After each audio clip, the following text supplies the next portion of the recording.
स्वागत है आप सभी का नई कहानी में। मैं तो उस कमरे में अपनी दोस्त को तलाश करने गई थी, पर मुझे क्या पता था कि मुझे मेरी दोस्त तो मिल जाएगी, पर पहले जैसी नहीं मिलेगी। क्योंकि आज जो उसके साथ हुआ था वह जानकर आप लोग भी हैरान रह जाएंगे और सोचने लगेंगे कि क्या भगवान का बनाया हुआ मनुष्य इस हद तक पहुंच चुका है कि अब वह कुछ भी कर सकता है। मैं आप लोगों को यह सच्ची कहानी सुनाने से पहले इतना ज़रूर कहना चाहती हूँ कि अब यह समाज नहीं रहा, इसे समाज कहना छोड़ दें। अब यह एक जंगल है और जो यहाँ पर शिकारी नहीं होता है वह यहाँ पर शिकार होता है। और मेरी दोस्त के साथ भी यही हुआ था, क्योंकि वह खुद शिकारी नहीं थी इसलिए शायद शिकार हो गई। उसका नाम माला था। वह बहुत ही ज़्यादा सुंदर और खूबसूरत थी। उसकी बड़ी बड़ी आँखें मुझे बहुत अच्छी लगती थी। उन आँखों में बड़े बड़े ख्वाब भी थे और उम्मीदें भी थी। वह अपने परिवार वालों के लिए, अपने देश के लिए कुछ करना चाहती थी। हम लोग मेडिकल कॉलेज में पढ़ते थे और डॉक्टर बन रहे थे और हमारे आखिरी दिन थे। इसके बाद हमारी ड्यूटी भी शुरू होने वाली थी। पता है, बहुत से लोग डॉक्टर बनना चाहते हैं, पर उसके पीछे सिर्फ 2 वजह होती हैं। असल में 2 वजह ही होती हैं, बताई 3 जाती हैं। पहली यह होती है कि डॉक्टर को बहुत ज़्यादा पैसे मिलते हैं, अच्छी नौकरी मिल जाती है। अगर दिन में वह सरकारी नौकरी करे, शाम में अपना क्लिनिक बनाकर भी बैठ सकता है। धड़ाधड़ कमाई होती है, हाथ में पैसा ही पैसा होता है। दिन में 100 मरीज़ देखने वाला डॉक्टर एक दिन में ही 20,000 कमा लेता है, तो सोचिए महीने के उसके कितने पैसे बन जाते होंगे। दूसरी बात ये कि कहने में अच्छा लगता है कि मैं डॉक्टर हूँ, या आपके माँ बाप गर्व से यह कह सकते हैं कि हमारी बेटी डॉक्टर है या हमारा बेटा डॉक्टर है। बस इतना सुनकर ही अच्छा रिश्ता मिल जाता है कि लड़का या लड़की डॉक्टर है, और यह समझेंगे कि इंसान की सारी ज़िंदगी एक अच्छे रास्ते पर बदल जाती है। लेकिन माला की ऐसी कोई सोच नहीं थी। लोग तीसरी वजह यह बताते हैं कि हम इंसानियत की सेवा करना चाहते हैं, पर ऐसा कुछ नहीं होता। जब आप डॉक्टर बन जाते हो तो आपको सिर्फ अपने पगार से मतलब होता है। आपके हाथ में अपनी पगार आ जाए, उसके अलावा आपको कुछ नज़र नहीं आता है। यहाँ तक कि कभी कभी डॉक्टर मरीज़ से भी तंग आ जाता है कि मरीज़ कैसे सवाल कर रहा है। सरकारी अस्पताल में नौकरी मिल जाए तो बड़ी अच्छी बात होती है, लेकिन सरकारी अस्पताल में सारे अनपढ़ और गरीब लोग आते हैं जिनको ज़्यादा बातें भी नहीं आती। वे सवाल भी ज़्यादा पूछते हैं, लेकिन माला ऐसी नहीं थी। वह सबका बहुत ख्याल करती थी। लोग नाइट ड्यूटी से दूर भागते थे, लेकिन वो जानबूझकर नाइट ड्यूटी लेती थी। कहती थी कि रात में भी तो मरीजों को किसी की ज़रूरत हो सकती है। अगर हम सारे ही नाइट ड्यूटी करने से इनकार कर देंगे तो फिर करेगा कौन। यहाँ तक कि जब उसकी बारी नहीं होती थी और हम कहते थे कि नहीं सर, हम नाइट ड्यूटी नहीं ले सकते, तब और वह खुद ही नाइट ड्यूटी लेकर हम सबको भी बचा लेती थी। हम ऐसे अस्पताल में काम करते थे कि यहाँ पर डॉक्टर बनना भी सिखाया जाता था। लेक्चर होते थे, क्लासेज होती थी और साथ ही एक अस्पताल भी था, यानी कि लर्निंग हॉस्पिटल था। यहाँ पर हम लोगों ने पढ़ाई की और अब हाउस जॉब के लिए इधर ही हमारी नौकरी लग गई थी। मैं उसको कहती थी कि इतनी ज़्यादा अच्छी बनने की ज़रूरत नहीं है कि लोग तुझे मिठाई समझ के निगल जाए, पर वह कहती थी कि मैं बड़ी मुश्किल से डॉक्टर बनी हूँ। मेरी माँ ने अपने गहने बेचे हैं, मेरे बाप ने अपनी छोटी सी गाड़ी बेच दी। मैं एक छोटे से शहर से आई हूँ और यहाँ आकर अब डॉक्टर बन गई हूँ, तो मैं इंसानियत की सेवा नहीं करूँ तो फिर मेरा यह सब करने का क्या फ़ायदा। पैसा तो कोई और काम करके भी मिल जाता है। एक औरत के लिए पैसा कमाना क्या मुश्किल होता है। वह तो गलत काम करने से भी मिल जाता है, पर हमें हमेशा सही काम करना चाहिए, यही ज़िंदगी है। उसकी बातें मुझे कभी भी लेक्चर नहीं लगती थी, बल्कि बहुत अच्छी लगती थी। लेकिन आज उसे इस हाल में देख रही थी, हैरान थी। मुझे याद है यह अगस्त का महीना था और उसकी नाइट ड्यूटी थी। आज मेरी भी नाइट ड्यूटी थी। डॉक्टर ने कहा था कि एक ही डॉक्टर की बार बार नाइट ड्यूटी आती है, कम से कम उसके साथ तो कोई और भी हो, क्योंकि आज मरीज भी ज़्यादा थे। हम लोगों की शिफ्ट बहुत लंबी हो गई थी, 36 घंटे गुजर चुके थे। जब किसी डॉक्टर की नाइट शिफ्ट होती है तो इसका मतलब यह नहीं होता कि वह पूरी रात आपके लिए जागता रहता है। नाइट शिफ्ट डॉक्टर का यह मामला होता है कि डॉक्टर रात को अस्पताल में ही होता है। आप उससे मदद ले सकते हैं, लेकिन बिल्कुल इमरजेंसी की स्थिति में, ऐसा नहीं कि किसी की ड्रिप ख़त्म हो गई हो तो उसके लिए डॉक्टर को बुलाया जाए कि आकर ड्रिप निकाल दें। यह काम तो कोई स्टाफ भी कर सकती है। यानी कि किसी मरीज की तबीयत बहुत ज़्यादा ख़राब हो जाए, अचानक से कोई केस आ जाए, तो फिर डॉक्टर अपनी ड्यूटी देता है, वरना अस्पताल में कमरा बनाया जाता है नाइट शिफ्ट वाले डॉक्टरों के लिए। वहाँ पर बिस्तर भी होते हैं, डॉक्टर वहाँ पर जाकर सो सकता है और जब किसी को इमरजेंसी होगी तो वहाँ के डॉक्टर को वहाँ से बुला सकता है, क्योंकि रोज़ रोज़ इमरजेंसी नहीं होती और पूरी रात कोई भी इंसान जाग नहीं सकता, इसलिए हर अस्पताल में यह सुविधा मौजूद होती है। माला बहुत ज़्यादा सुंदर थी। वह कोई ऐसी सुंदर नहीं थी कि उसको देखकर कोई यह कहता कि कितनी सुंदर है, जैसे कोई परी हो, लेकिन उसके अंदर एक अजीब सी कशिश थी। वह बहुत ही ज़्यादा प्यारी थी, बहुत ज़्यादा अच्छी लगती थी और सबसे अच्छी बात यह थी कि उसके अंदर बहुत ही ज़्यादा एहसास था। वह बड़े प्यार से बात करती थी। जब वह बोलती थी तो ऐसा लगता था कि जैसे इस दुनिया में सब कुछ ठीक है, कोई मसला ही नहीं है, कोई परेशानी नहीं है। ये दुनिया एक बहुत अच्छी जगह है और रहने के काबिल है। वह कुछ लोग होते हैं ना आपकी ज़िंदगी में, जो आपके लिए कुछ करते तो नहीं हैं और आपको पता भी नहीं होता कि वे आपके लिए कुछ कर सकते हैं या नहीं, लेकिन जब आप उनको देखते हैं तो आपके दिल को एक सुकून सा महसूस हो जाता है। आपको ऐसा लगता है कि बस यह है तो सारा कुछ ठीक है। बस मुझे भी माला को देखकर ऐसा ही लगता था। हम लोगों ने बहुत ज़्यादा काम किया था, लेकिन वह अब भी जाग रही थी। मैंने उसे कहा कि मैं जा रही हूँ, तू भी आ जा, नहीं तो हमें खुद डॉक्टर की ज़रूरत पड़ जाएगी। इस बात पर वह हंसने लगी और उसने कहा कि हाँ, मैं आ रही हूँ, बस एक बार एक राउंड मार लेती हूँ, किसी को कोई ज़रूरत ना हो, वरना फिर हमें जगाने आएंगे, फिर तेरी नींद भी ख़राब हो जाएगी। मैंने कहा कि हाँ, ये भी ठीक है। मैं तो जाकर उस कमरे में लेट गई। थोड़ी देर के बाद माला भी आ गई, आकर मेरे पास ही लेट गई थी, यानी थोड़े फासले पर, और कमरे की छत की तरफ देखकर कह रही थी कि तुझे पता है इस दुनिया में कितने जालिम लोग हैं। मैंने कहा कि हम डॉक्टरों से जालिम कौन होगा? तो उसने कहा कि अरे नहीं, वह बात नहीं है, हमारा काम ऐसा है, लेकिन हमारा मकसद इलाज करना होता है। पर दुनिया में ऐसे ऐसे लोग हैं, ऐसी ऐसी हरकतें हो रही हैं कि मैं तुझे क्या बताऊं। मैंने कहा कि तुझे अचानक से ये सब कुछ क्यों याद आ गया और क्या हो रहा है? क्या तुझे किसी बात के बारे में पता चला है? क्योंकि मैंने सुना है कि हमारे अस्पताल के बारे में उल्टी सीधी बातें हो रही हैं। उसने कहा कि हाँ, बातें तो हो रही हैं, लेकिन मुझे कुछ पता नहीं है। खैर, मैं कुछ और सोच रही थी, बस यह देखकर कि इस दुनिया में बड़े जुल्म हो रहे हैं यार। मेरी तो प्रार्थना है कि काश ये दुनिया थोड़ी ज़्यादा रहमदिल होती, हर किसी के लिए, हर लड़की के लिए, हर औरत के लिए, हर इंसान के लिए, तो फिर यह दुनिया रहने के लिए एक अच्छी जगह होती। पर तू खुद बता, आजकल यहाँ हो क्या रहा है? क्या ये दुनिया रहने के काबिल रह गई है? मैंने उससे कहा कि बात तो तेरी ठीक है, लेकिन फिर हम यहाँ से और कहीं जा भी नहीं सकते हैं। उसने कहा कि मेरे घर वाले मेरे लिए रिश्ता तलाश कर रहे हैं। जैसे उसने यह बात की, मैं हैरान रह गई। मैंने कहा कि तूने मुझे पहले क्यों नहीं बताया? तो कहने लगी कि अभी बता रही हूँ ना, और 1 हफ्ते पहले से ही बात चल रही है। सब कह रहे हैं कि अब तो मैं 31 साल की हो गई और डॉक्टर भी बन गई हूँ, अब तुम्हारी शादी करवानी है। मैंने उससे कहा, यार तुम्हें शादी करनी है तो डॉक्टर वर्मा से क्यों नहीं कर लेती? वो तुझे इतना पसंद करते हैं, दोनों डॉक्टर होंगे तो एक दूसरे के रूटीन को समझोगे। माला कहने लगी कि ये सारी बातें होती हैं कि दो लोग एक फील्ड से हो तो एक दूसरे का एहसास करते हैं।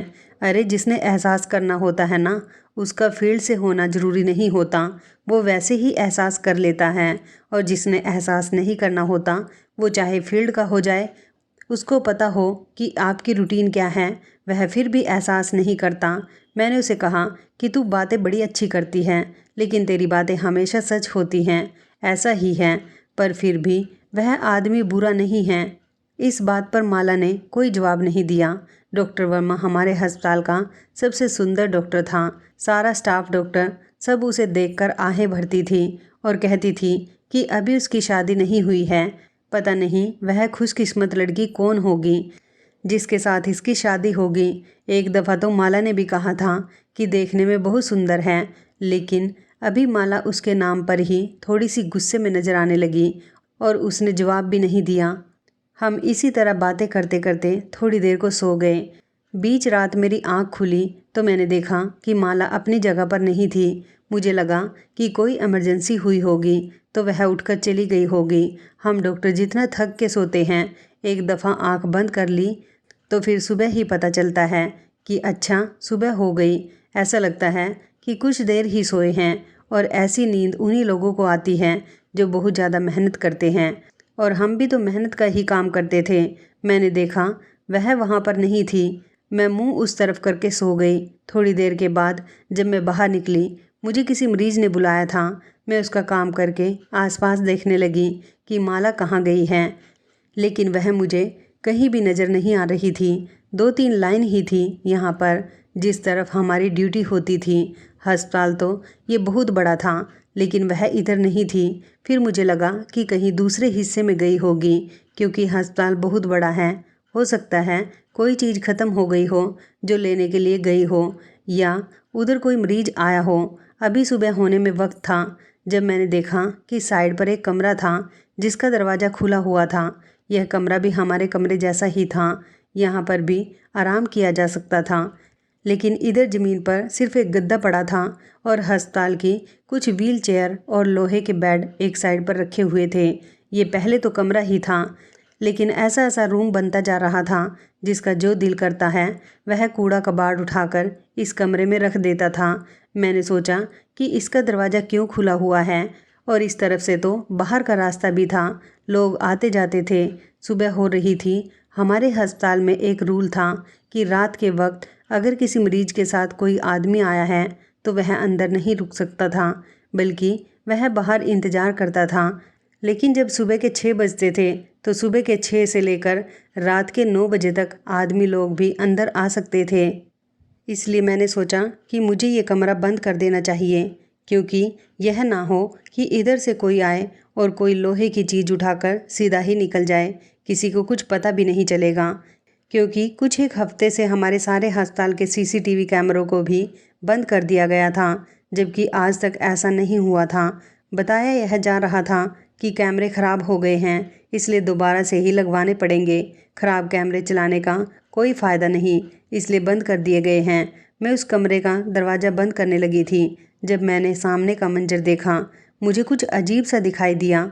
मैं एकदम ऐसे हो गई कि जैसे मेरे अंदर सांस ही नहीं है, और फिर मैंने अपनी पूरी ताकत लगाकर अपनी हल्क के अंदर से वह चीख निकाली जो मेरे सीने में ही दब के रह गई थी, और मैं बुरी तरह से चिल्लाई। मेरी चीखों की आवाज़ सुनकर वहाँ स्टाफ आने लगा, और जब उन्होंने भी सामने देखा कि यह क्या दृश्य है तो वह मुझे वहाँ से दूर ले जाने लगे, जबकि मैं आगे आगे बढ़ने लगी, पर वह मुझे वहाँ से दूर ले गए। मैं पागलों की तरह चिल्लाई थी, माला माला उठो, माला उठो। मुझे नहीं पता था कि वह जिंदा है या नहीं, लेकिन दूर से देखने से ऐसा लग रहा था कि जैसे वह बेहोश है। मैं खुद डॉक्टर थी, अगर मेरी दोस्त को कुछ होता मैं क्यों ना उसकी मदद करती, लेकिन इन लोगों ने मुझे मदद भी नहीं करने दी, चेक भी नहीं करने दिया, देखने भी नहीं दिया। बस वही जो मैंने एक नज़र देखा था, उसके बाद ये लोग मुझे वहाँ से ले गए। मैं बहुत ज़्यादा परेशान थी। उसके बाद मुझे उस तरफ जाने नहीं दिया जा रहा था। सुबह हो गई थी और माला कहीं पर भी नहीं थी, क्योंकि माला शायद अब मुझे कभी दिखाई भी नहीं देगी। वह शायद कभी किसी की सहायता नहीं कर पाएगी, किसी के जख्मों पर मरहम नहीं लगा पाएगी, क्योंकि अब वह इस दुनिया में नहीं थी और वह उसी कमरे में ही पड़ी थी। उसके साथ क्या हुआ था यह अभी पता नहीं था, लेकिन उसकी हालत बहुत बुरी थी। उसके शरीर पर कोई कपड़ा नहीं था। मुझे वहाँ से भगा दिया गया था और अब मुझे कहा जा रहा था कि तुमने इस मामले में कुछ नहीं बोलना, नहीं तो तुम्हें निकाल देंगे। हमें लगता है कि डॉक्टर माला ने खुदकुशी कर ली है, यानी कि उसने आत्महत्या कर ली है और अपने आप को ख़त्म कर लिया है। पर ऐसा कैसे हो सकता था? वह इतना बड़ा कदम नहीं उठा सकती थी। वह एक बहुत ही अच्छी और ज़िंदगी से भरी हुई लड़की थी। वह कभी भी नाउम्मीद की बातें नहीं करती थी। उसकी ज़िंदगी के कुछ वक्त थे और मुझे रात को बता रही थी कि मेरी शादी होने वाली है, मेरे माँ बाप मेरे लिए रिश्ता देख रहे हैं। ऐसे में वह क्यों अपनी जान को खुद ख़त्म करेगी?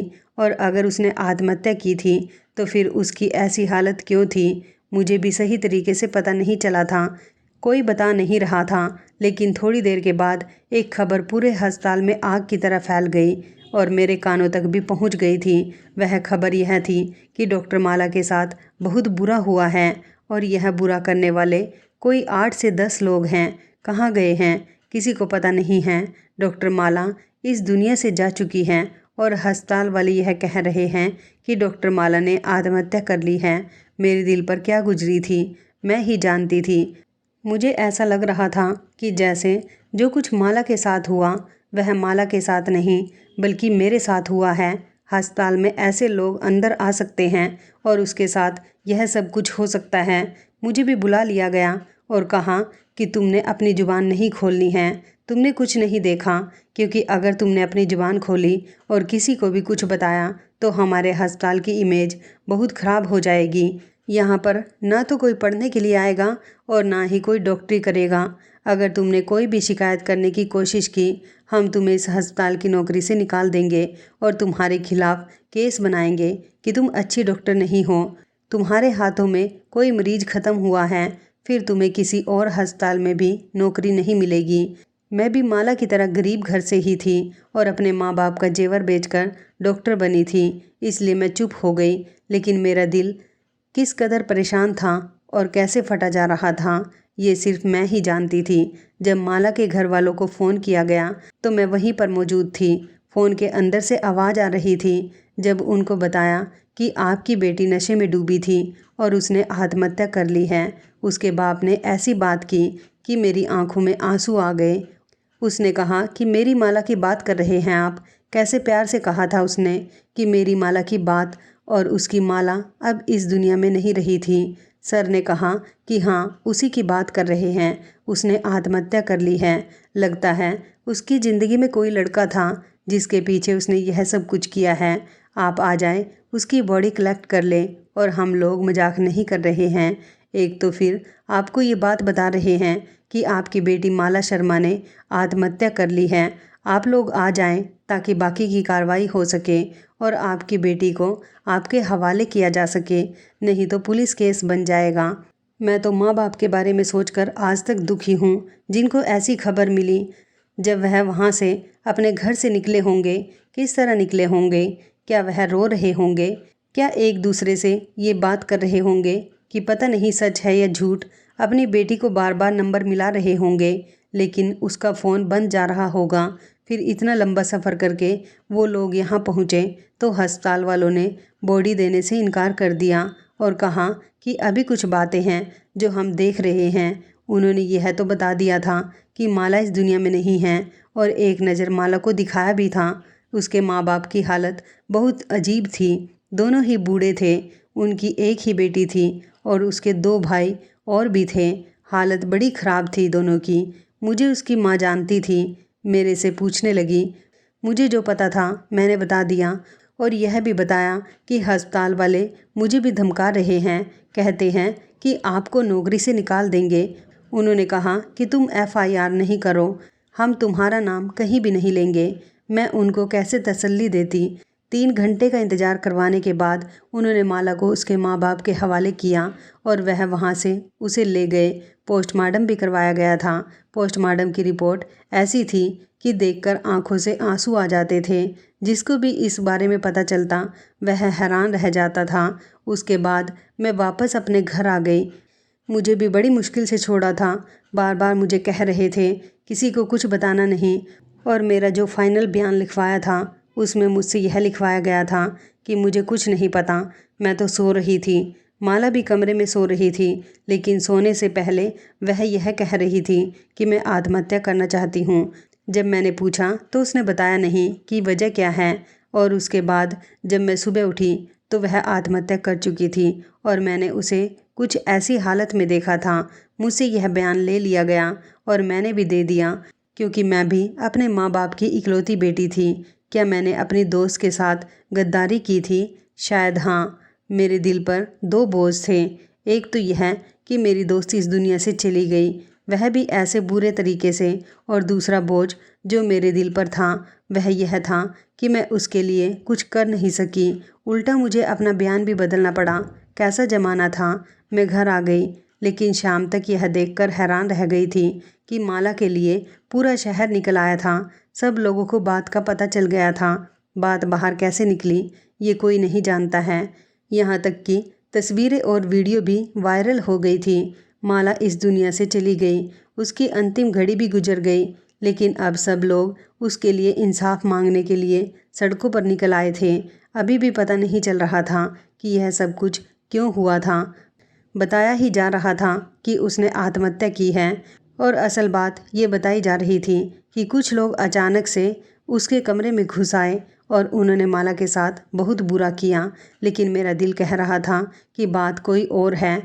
ऐसा क्यों लगता था कि जैसे माला के साथ कोई दुश्मनी निकाली गई थी, लेकिन उसका तो कोई भी दुश्मन नहीं था जो उसके साथ इतना बुरा करे। फिर ये सब क्या हो रहा था। पूरा शहर जमा हो गया। उसके बाद ऐसी ऐसी रिपोर्ट सामने आई कि हम लोग हैरान रह गए। इतने सारे लोग माला के लिए निकले थे, मैं भी उन लोगों में शामिल थी। सब लोग प्रोटेस्ट कर रहे थे और माला के लिए इंसाफ मांग रहे थे।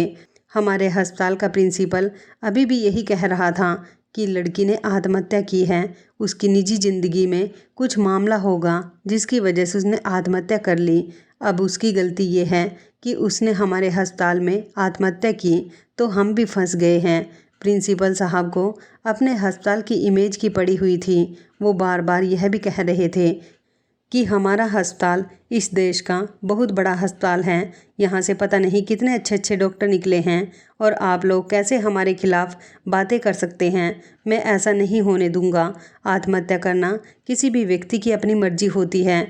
कोई उससे ना तो करवाता है, न वह किसी की बातों में आकर करता है, बल्कि वह यह काम खुद ही करता है। और ये बात आप लोगों को भी पता है। अब कोई ऐसा करता है तो इसमें अस्पताल वालों का क्या कसूर है। उन्होंने एक ही सबक याद किया हुआ था जिसको वह किसी रोबोट की तरह सब लोगों को सुनाते फिर रहे थे। अपने अस्पताल को बचाने के लिए बार बार यह कह रहे थे कि लड़की ने आत्महत्या की है, जबकि पोस्टमार्टम रिपोर्ट में साफ लिखा हुआ था कि आत्महत्या का मामला था ही नहीं। कुछ दिन और इसी तरह से गुजर गए।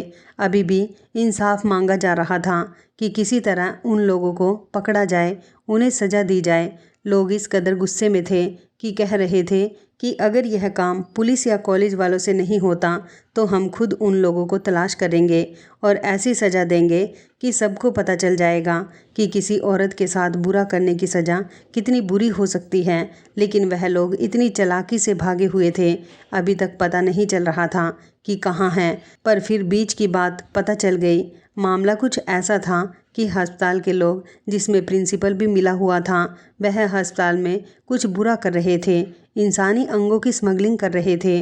और इस बात के बारे में माला को पता चल गया था, इसलिए उसको चुप करवाने के लिए उसके साथ यह सब कुछ किया और दोबारा कोई इन लोगों के खिलाफ आवाज़ ना उठाए।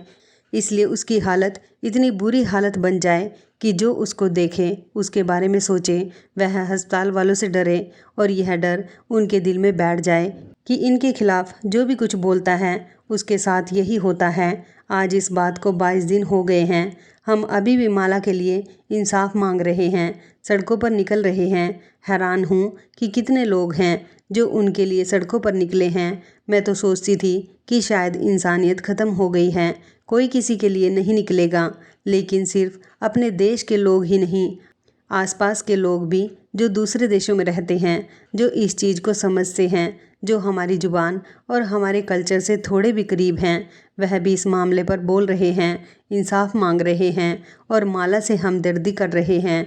उन लोगों को भी फिक्र है उस लड़की की जो अभी इस दुनिया में तो नहीं है, लेकिन कम से कम उसे इंसाफ तो मिलना ही चाहिए। मेरे दिल पर भी एक बोझ है। मैं इस बोझ को कम करने के लिए ही यह कहानी किसी तरह आप लोगों तक पहुंचा रही हूं, क्योंकि सब लोगों को असल बात का पता होना चाहिए ताकि लोग उसकी मदद करने के लिए बाहर निकलें और सब मिलकर आवाज़ उठाएं ताकि कुछ ना कुछ हो जाए। माला एक छोटे से परिवार, एक छोटे से शहर से थी, जहाँ से किसी आम लड़की का डॉक्टर बनकर निकलना कोई आसान या आम बात नहीं होती है। उसे उसके लिए बहुत ज़्यादा मेहनत करनी पड़ती। डॉक्टर वही बनता है जो मेहनत करता है, और ऐसे छोटे से शहर से उठकर डॉक्टर बनना एक बहुत बड़ी बात है। कुछ डॉक्टर बहुत ज़्यादा बदतमीज होते हैं, मरीज के साथ बदतमीजी करते हैं, उसके साथ आए हुए लोगों के साथ बुरी बुरी बातें करते हैं, उनको बाहर निकाल देते हैं। ये नहीं समझते हैं कि कोई भी इंसान जो मरीज के साथ आता है वो अस्पताल को अच्छा समझकर आता है। उसे कोनों कोनों में जाकर ये नहीं देखना होता कि यह अस्पताल कैसा है, कौन सी चीज़ कहाँ पड़ी है। जाहिर है वह अपने मरीज के लिए ही परेशान होता है, लेकिन कुछ डॉक्टर उसे बुरी बुरी बातें सुना देते हैं और कहते हैं कि हम संभाल लेंगे, आप यहाँ से चले जाओ।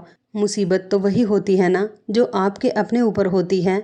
दूसरों की मुसीबत तो आपके लिए कुछ नहीं होती। दर्द तो वही होता है जो खुद को होता है। जो दूसरों का होता है वह दर्द थोड़ी होता है, वह तो नाटक होता है।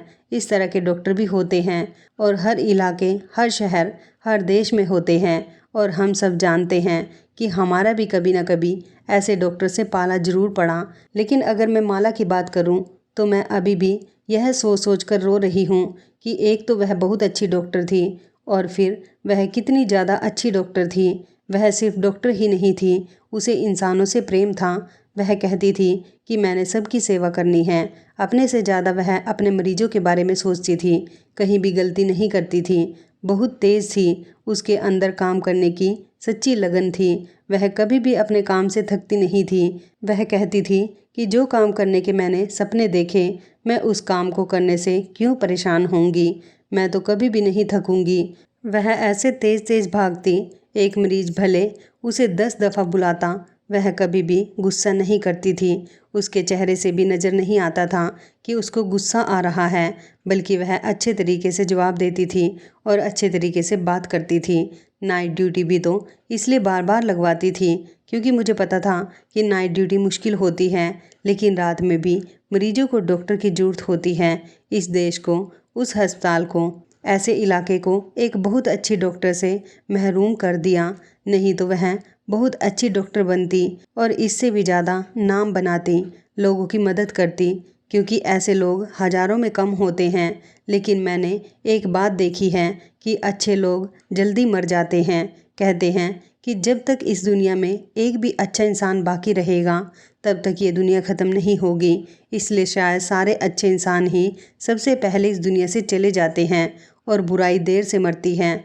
बस अब वह हमारी यादों में है। उसकी तकलीफ़, उसका दर्द तो ख़त्म हो गया, लेकिन हम सब लोगों का शुरू हो गया, क्योंकि उसने जाते जाते हमें यह दिखा दिया कि इस दुनिया में कितने बुरे बुरे लोग मौजूद हैं और हम लोग यहाँ पर महफूज नहीं हैं, सुरक्षित नहीं हैं, क्योंकि यहाँ पर ऐसे बुरे लोग भी रहते हैं। और जो लोग इस समाज में नए और आगे लेकर आ रहे हैं, अपने बच्चे पैदा कर रहे हैं, उनको चाहिए कि वह अपने बच्चों का ख्याल रखें और उनको इतना मजबूत और बहादुर बनाए कि कल को उनके साथ बुरा करने वाले के साथ वह खुद ही लड़ सके। अब हर इंसान को हीरो बनना पड़ेगा। एक हीरो सारी दुनिया को नहीं बचा सकता, हम सबको अपना हीरो भी बनना पड़ेगा। आप लोग बताइएगा कि आपको इस बारे में पहले से पता था या नहीं, और यह जानने के बाद आपको कैसा लगा और आप इस बारे में क्या कर रहे हैं। क्या आपने भी बाहर निकलकर उसका साथ दिया है?